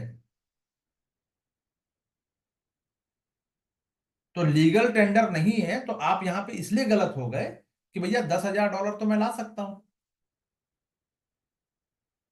10,000, $5,000, $10, $20 आपके हिसाब से तो फिर तो लिमिट है। हाँ, तो लिमिट क्यों है? ला सकते हैं कि नहीं, तो आपने कह दिया नहीं, क्योंकि लीगल टेंडर नहीं है। तो आपका जवाब गलत हो गया ना। 1 लाख नहीं ला सकते। Very good. लिमिट में ला सकते हैं, तो ला सकते हैं तो फिर मैं उसका इस्तेमाल भी तो करूंगा, उसको बेचने के रूप में कर सकता हूँ। मनी एक्सचेंज में जाके हम उसको मनी को एक्सचेंज करवा सकते हैं। जी। चलिए नेक्स्ट क्वेश्चन की तरफ चलते हैं। अभी तक आप लोग कमेंट करके बताइए कि कितने लोगों को टफ लग रहा है। बहुत ईमानदारी से बताइएगा। मयंक जी, ज्योति जी, गुलाबशाह जी, डिम्पल जी, आपको टफ लग रहा है, कहाँ पे लग रहा है टफ जरा सा बताइएगा। कहाँ कहाँ पे टफ लग रहा है?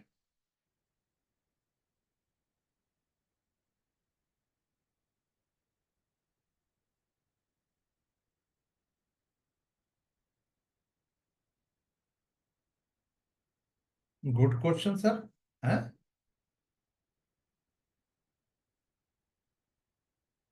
Good question.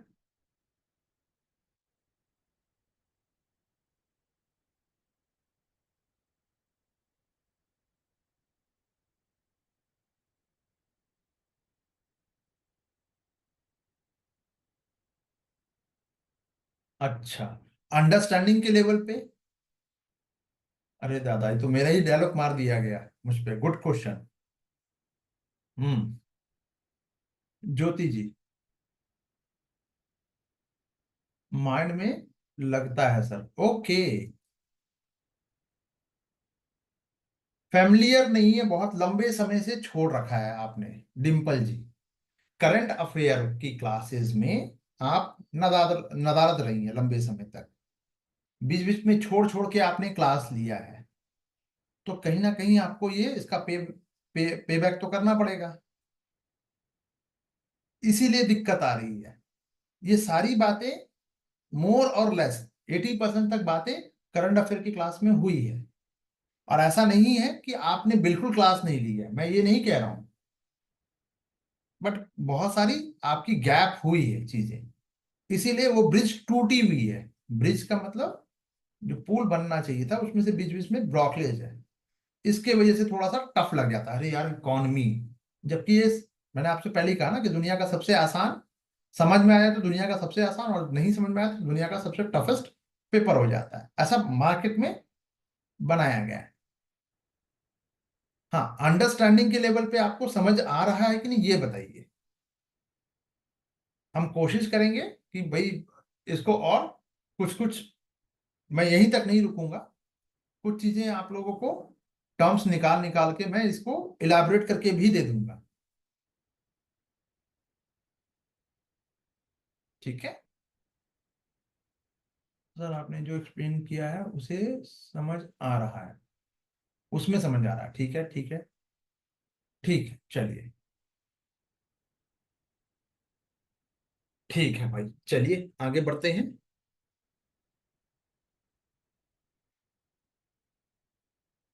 ऐसे मैंने आप लोगों को बता रखा है, लेकिन जो भी टर्म्स आपको दिक्कत कभी भी आ रही है, कैसे भी आ रही है, आप मुझे वर्ड जो है वो मुझे फॉरवर्ड कर दीजिए लिखकर। डिटेल में उस पर बात मैं आपको समझा के लेमैन टर्म्स में समझा के दे दूंगा, आम बोलचाल की भाषा में, नॉट किताबी। क्योंकि मैंने ये देख लिया कि किताबी ज्ञान जो है किताब से कोट करने पर फिर वो चीजें वैसी ही रह जाती हैं। ठीक है, नहीं यहाँ नहीं बॉस, आपको ग्रुप में डालना होगा। यहाँ तो मेरे लिए अभी बहुत एक्सप्लेन करना, क्योंकि बहुत सारे चीजें हैं। 200-250 पेज ये जाने वाला है, तो इसमें मैं एक एक चीज पे एक्सप्लेन। हाँ, आप 10, 15, 50, 100 जो भी आपको आ रहा है आप मुझे देते जाओ। उसकी टेंशन मत लो, वो समझाने का काम मेरा है, ठीक है। चलिए, भारतीय अर्थव्यवस्था के सेक्टरों के संदर्भ में विचार करना है। पेयर्स है आर्थिक गतिविधि और सेक्टर्स। बहुत ही इजी है यार, क्या मतलब है। लेकिन देखो नए तरीके से पूछा गया है ना, तो टफ हो जा रहा है। कौन सा सेकेंडरी है, कौन सा प्राइमरी है, कौन सा टर्सरी है, यही पूछा गया है। ओनली दो मतलब इसमें से कोई दो सही होगा, है ना मयंक जी। चलिए, कृषि भंडारण का, कृषि उत्पाद का भंडारण करना है तो वो टर्सरी में आएगा। ठीक है, भंडारण का मतलब खेती से जो चीजें पैदा हो गई हैं उसको एक जगह पे हमने स्टोर कर लिया।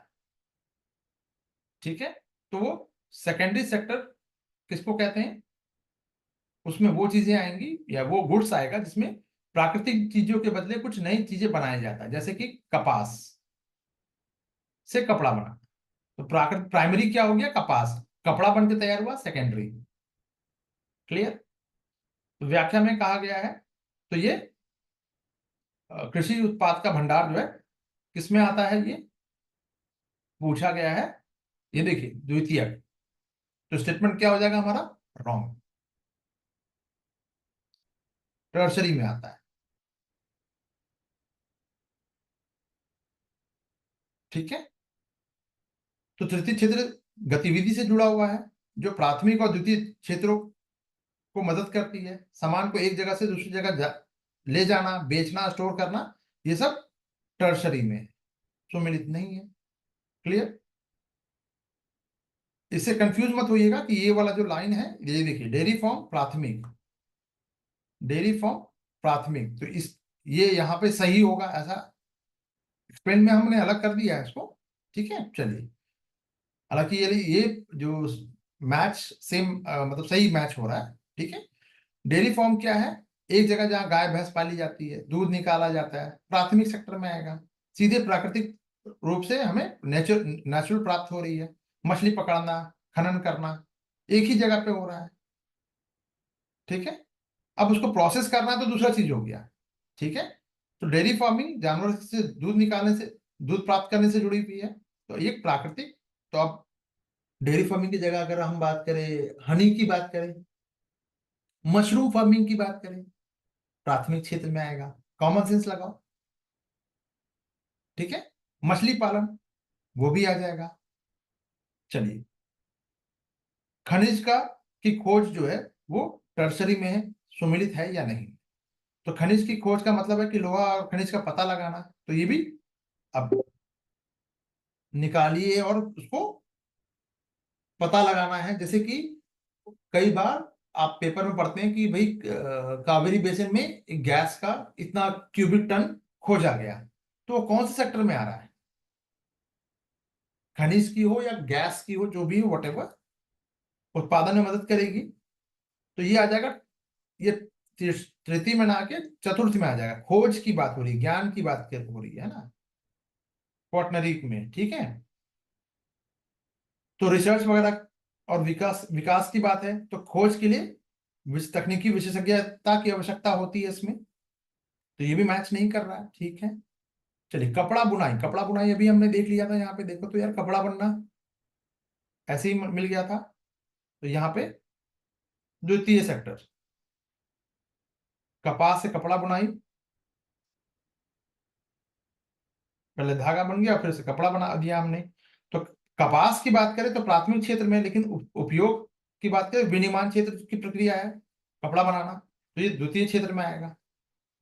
तो primary sector, secondary, tertiary, quaternary, ये सारे सेक्टर्स का आपको पता होना चाहिए। अभी मैंने एग्जांपल दे दिया हनी वाला। अच्छा ये बताओ, चप्पल बनाना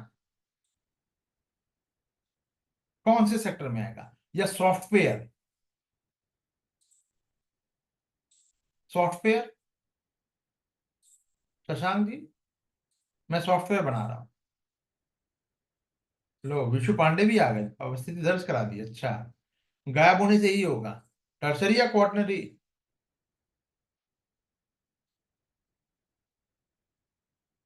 अच्छा, होटल में क्या कहते हैं इसको, सर्व करना है कोई होटल का। नहीं, 2 मिनट के लिए, 2 मिनट में आपकी वो दुनिया उजड़ गई मोहित कुमार, क्या बात कर रहे हैं। आंख लग गई थी। लोगों का दिमाग नहीं लग रहा, आपका आंख लग रहा है, वेरी गुड। टर्शरी, ये फंडा क्लियर होना चाहिए। टूरिज्म, सर्विस सेक्टर, तो आप बजट में देखते होंगे प्राइमरी सेक्टर, मैन्युफैक्चरिंग वाला और सर्विस वाला, 3 सेक्टर पे बात हो रही है। तो उसमें क्या क्या आएगा वो देख लीजिए। और ये मैंने बताया भी आपको वर्बली अभी, आगे भी मिलेगा भी। चलिए तो देखिए कितना इजी है। भौतिक पूंजी यानी फिजिकली फॉर्म में पर विचार करना, करते हैं विचार। अच्छा, जैसे कि एक ही कमरे में बैठ के मैं सॉफ्टवेयर बना रहा हूं, तो कौन सा इंडस्ट्री है ये। मैं अपने कमरे में बैठा एक लैपटॉप लिया और उसमें मैंने कोडिंग डिकोडिंग करके बना दिया एक सॉफ्टवेयर। कौन सा इंडस्ट्री है ये। अरे, tertiary, Footloose, very good. Industry पूछा भाई, जवाब आप कुछ और दे रहे हैं। चलिए, तो भौतिक पूंजी की बात हो रही है, ठीक है। किसान का हल क्या है, कार्यशील पूंजी में आएगा। क्यों? क्योंकि एक ऐसा हल, उसका बेसिकली जो है उपकरण है, ऐसा टूल है जिसका यूज कहाँ करेगा वो, खेत जोतने में। कार्यशील पूंजी का मतलब क्या होता है कि वह पैसा या सामान होगा जो उत्पादन प्रक्रिया में इस्तेमाल किया जाएगा और खत्म हो जाएगा या बदल जाएगा, जैसे कि कच्चा माल।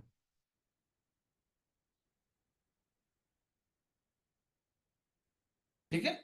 स्थिर पूंजी किसको कहेंगे, वह सामान होगा जो जिसका इस्तेमाल उत्पादन में लंबे समय तक किया जाएगा, जैसे कि मशीनें।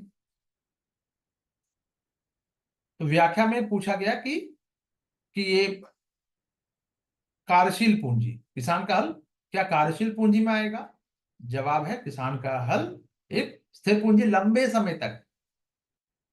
लंबे समय तक भैया वो मेरे पिताजी, मेरे दादाजी ने मेरे पिताजी को दिया, पिताजी ने से मुझे मिला, ऐसा कुछ लंबे समय तक इस्तेमाल हो सकता है। तो यह उत्पादन की प्रक्रिया के बाद तुरंत खत्म नहीं होता।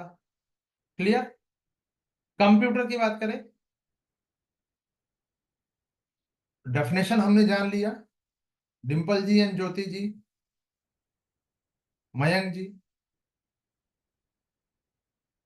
कंप्यूटर एक मशीन है, प्रोसेस करने काम और काम करने के लिए लिया जाएगा, ठीक है। स्थिर पूंजी के समान है, उत्पादन में लंबे समय तक किया जाएगा, ठीक है।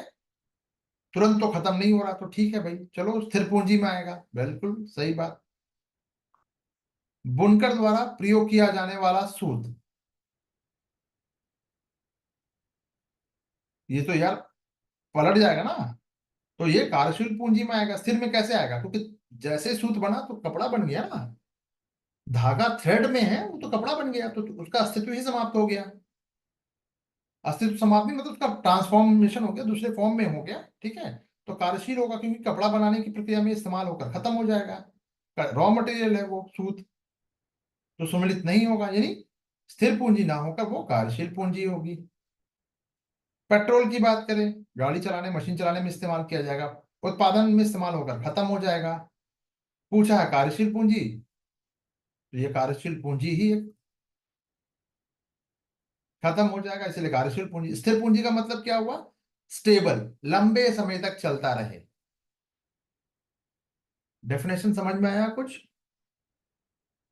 एनसीईआरटी की बुक में भी आप जाके देखोगे, पहले से समझ लेना, मेरे नोट्स में भी मिलेगा आपको। एनसीईआरटी का मैंने आप लोगों को नोट्स दिया है, स्थिर पूंजी और कार्यशील पूंजी। और जब मैं कहता हूं कि ये मैंने बताया था, तो लोग इनकार कर देते हैं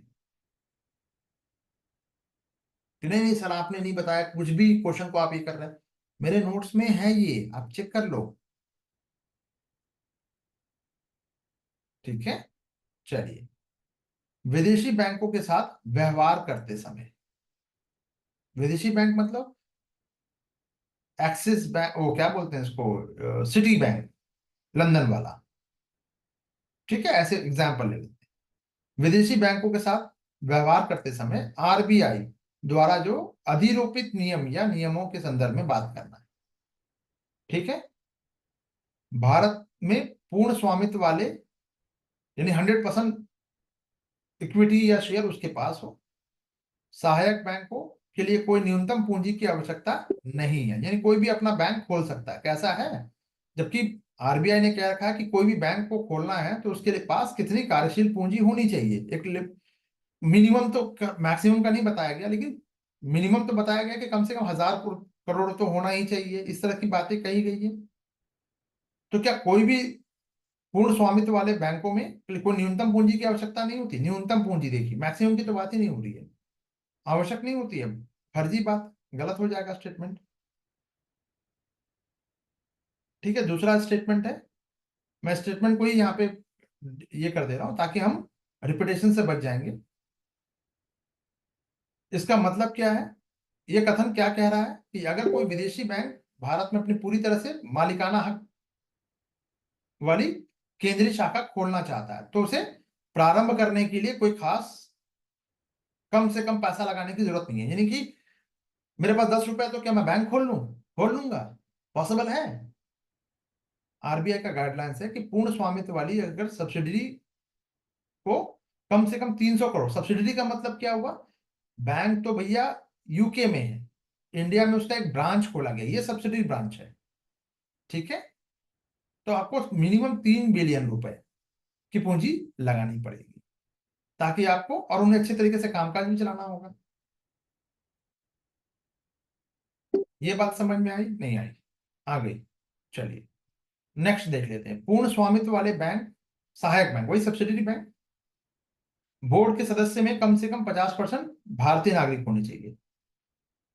सदस्य की बात, यूके का है CITI, सिटी बैंक। एक एग्जांपल दे रहा हूं, अभी इंडिया में सब्सिडी अपना ये ब्रांच खोला है इन्होंने, तो यहाँ पे भारतीय कितने होने चाहिए, कम से कम 50%, ये नियम। ठीक है, तो कोई भी विदेशी बैंक भारत में पूरी तरह से मालिकाना हक रखने वाली एक शाखा खोलता है तो बोर्ड ऑफ डायरेक्टर्स, क्योंकि भैया इंडिया में आपने ब्रांच खोला है तो बोर्ड ऑफ मेंबर में जो बैंकों के बड़े फैसले लेते हैं, कम से कम आधे सदस्य क्या होने चाहिए, भारतीय नागरिक होने चाहिए। बिल्कुल। तो ये कहीं भी हो सकते हैं, जरूरी नहीं कि भारत में ही बैठे हो, वो लंदन में भी हो सकते हैं, बट इंडियन होने चाहिए। एनआरआई या पीआईओ व्यक्ति होना चाहिए, कम से कम 1/3 तो होना ही चाहिए। और अच्छा, 1/3 क्या है, ये भारत में रहने वाले व्यक्ति होने चाहिए, यानी इंडियन सिटीजन तो है ही, बट इंडियन सिटीजन में तो ये भी आ जाएंगे, है ना, भले कुछ सर्कमस्टांसेस में उनको वोट करने का अधिकार है या नहीं है। क्लियर है? जल्दी से बताइए।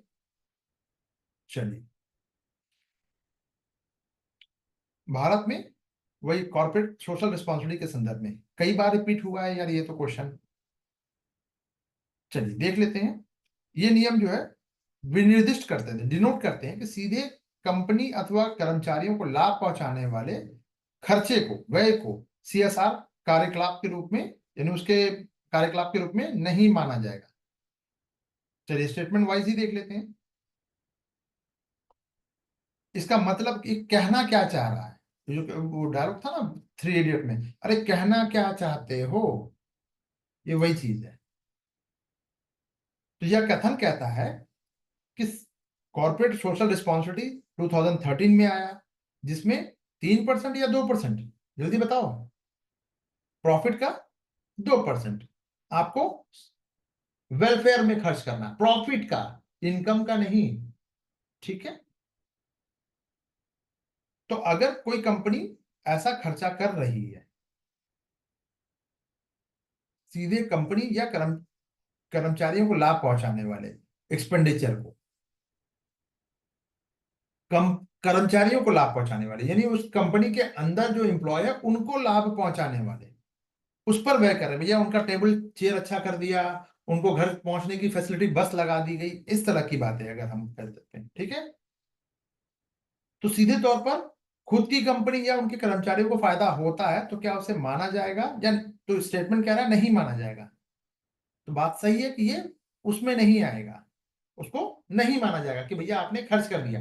अपने एम्प्लॉय पे खर्च करना वेलफेयर नहीं माना जाएगा। आपको आपको आपको हट के थोड़ा काम करना होगा, मतलब अपने अपने परिवार से अलग, जैसे दान देना।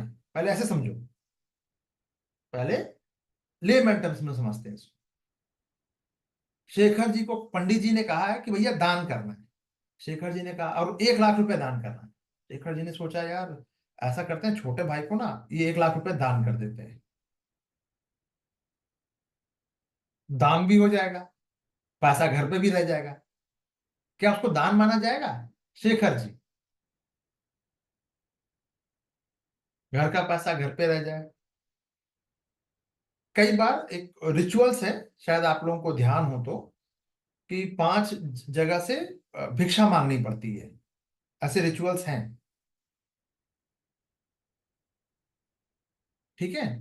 हाँ, और उसके बाद तो लोग क्या करते हैं, यार भिक्षा मांगना, अरे रे रे, ऐसे कैसे? तो चलो 5 लोग अपने ही परिवार कुनबे के लोग को खड़ा कर लिया गया, और वो मुंडन के समय में और जनेऊ वगैरह के समय में होता है। लोग ऐसा करके नियम तोड़ देते हैं, अपने खुद ही नियम बना लेते हैं। चलिए। जी शेखर जी, किस संदर्भ में कहा पता नहीं, चलिए ध्यान नहीं है। ठीक है। तो अपने एम्प्लॉय, अपने परिवार में, अपने कुनबे में ऐसा नहीं है, आपको बाहर वालों के लिए करना होगा। आजकल तो नया रील में चल गया कि भैया अगर किसी को मदद करनी है, चलो पहले वीडियो बनाओ, फिर हरी पत्ती दिखा के उसको दान देंगे। वेरी गुड, अच्छी बात है। कुछ लोग लाखों करोड़ रुपए उड़ाते हैं दान देने में, है ना, फोटो खिंचाना है, मतलब अजीब सा। जबकि हमारे यहाँ पे दान का कॉन्सेप्ट है कि भाई किसी की मदद करनी है तो एक दाएं हाथ से पता मदद करो, तो बाएं हाथ को पता नहीं चलना चाहिए। दान की बात होती है ना। लेकिन दान तो आजकल, अरे चलिए।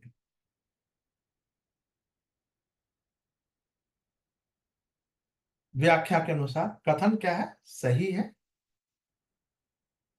ये नहीं माना जाएगा तो नहीं मान लिया जाएगा यहाँ पे। ये स्टेटमेंट था, ठीक है। कि क्या इसको नहीं माना जाएगा, तो ये नियम कहता है, अभी इस नियम पे मत जाना।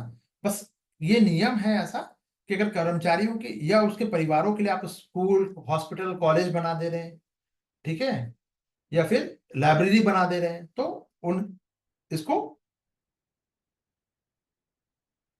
जैसे व्याख्या में कहा गया है, ऐसी परियोजना या गतिविधि जो सिर्फ कर्मचारी, कंपनी के कर्मचारी और उनके परिवारों के लिए हो, सीएसआर की गतिविधि नहीं माना जाता। सीएसआर का उद्देश्य जो है समाज और पर्यावरण को लाभ पहुंचाना है, ना कि सीधे कंपनी और उसके कर्मचारियों को। जैसे कि इसका बेस्ट एग्जांपल क्या है, पहले समझिएगा।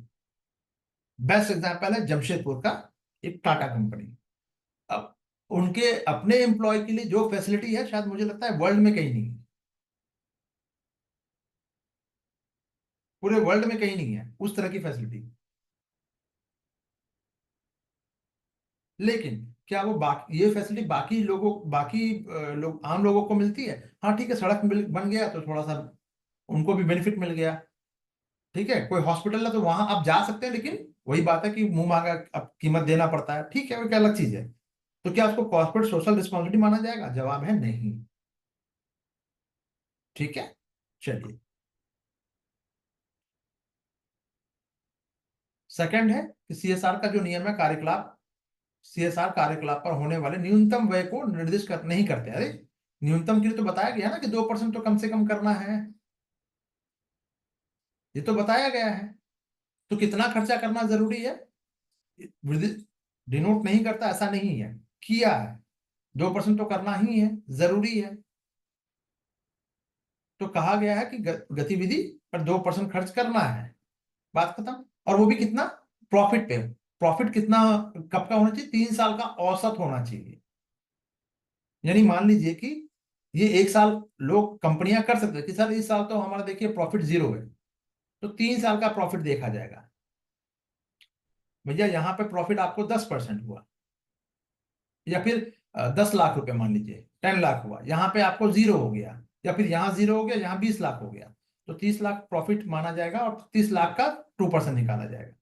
प्रॉफिट की बात हो रही है, वो भी 3 साल का, 1 साल का नहीं, ये भी ध्यान रखिएगा। क्लियर, समझ में आया सभी को?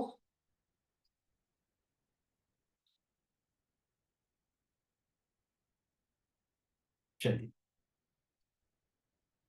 अच्छा अब एक चीज और, कुछ क्लासेस हमारी नहीं हुई है, तो मैं चाहता था कि मैं क्लास कल एक्सटेंड कर दूं, बट अब थोड़ा सा कि अब इसको बनाना पड़ेगा, अभी पूरा बना नहीं है ना, तो उसके लिए थोड़ा सा अतिरिक्त समय भी चाहिए होगा।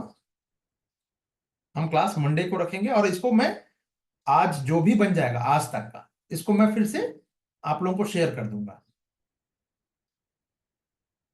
टुकड़ों में शेयर करूंगा, क्योंकि पूरा एक दिन में बनाना मेरे लिए पॉसिबल नहीं है, क्योंकि कई कई बार ऐसा होता है कि एक ही क्वेश्चन पे लेमैन टर्म्स में समझाना है तो भैया मैं अटक जाता हूँ कि, और समझाने को तो मतलब ये भाषा थोड़ी सी, मेन तो लैंग्वेज का खेल है। ठीक है, तो अब अगली क्लास जो होगी वो मंडे को होगी, और मंडे तक, संडे को आप लोगों का ज्योग्राफी का टेस्ट है, ये ध्यान रखिएगा, तो उस पर भी मैं दबाव नहीं डाल रहा हूँ। नेक्स्ट जो कमिंग वीक है, उससे फिर हम क्लास को रेगुलर करेंगे। रेगुलर का मतलब कि सैटरडे तक क्लास चलेगी फिर, अब मंडे टू फ्राइडे नहीं होगी, मंडे टू सैटरडे चलेगी, ताकि हमें थोड़ा सा टाइम भी मिल जाए। ठीक है, करंट अफेयर में तो अभी देखेंगे कि उसमें भी दिन बढ़ाने पड़ेंगे, क्योंकि वहां भी कुछ गैप हुआ है।